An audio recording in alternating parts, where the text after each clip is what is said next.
Welcome to Process. This map is as close to universally loved as any in competitive TF2. It is the map that new players often learn first, and it is also one of the go-to maps for higher level pickup games. It has lots of ramps that allow for fast movement, but is also very open, which gives great freedom of that movement. In this video, we're going to be covering the map within the context of 6v6, but these concepts transfer between different formats and maps. The first thing that happens in any Koth or 5CP game is the mid-fight. If you think back to the previous video about advantages and disadvantages, you will remember that the two most important advantages are player advantage and ubercharge advantage. At the beginning of each round, though, these two factors are irrelevant because both teams have all of their players alive, and the medics spawn at the same time with the same uber percentage.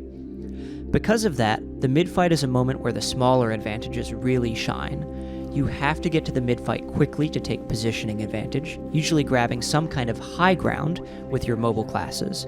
The rocket jumping and sticky jumping players have to do minimal damage to maximize the team's health going into the mid-fight, while maximizing the positions that are taken. After the rollout to mid, there is a dance of damage that happens until a minor health advantage becomes evident. Teams will then focus players down and get frags from those health advantages. Soldiers will also rocket jump into a group of players or at a hurt player, risking their life and player advantage to do a lot of damage, which may turn the tides of health advantage or get a crucial pick. After the mid-fight occurs, the round usually turns into a back and forth of transitional fights until one team has been pushed back to their last. In these transitional fights, uber advantage and player advantage become the key factors. Teams will try to think strategically on how they can keep the net sum of advantage in their favor. The most basic way of doing this is called leapfrogging. If a team has an uber disadvantage and is holding mid, they will position themselves in a way that they can force the enemy team's uber and maybe even get a pick for the mid while getting all of their players out alive. If they manage to do this, they lost a point, but now have an uber advantage that they can then use to re-push mid. This concept applies to all fights and is used primarily when the team exchanging for uber advantage has mid or more capped. Pushing and holding last are a bit more unique. Because of the proximity to spawn, teams holding last will off-class much more frequently than anywhere else on the map. They can sacrifice their movement speed to switch to, for example, engineer or heavy to give their team a better chance of holding the last point. Then they can immediately switch off the class back to the generalist class they were playing to go back to transition fights after a successful last hold. The team with the most rounds at the end of the match wins the game.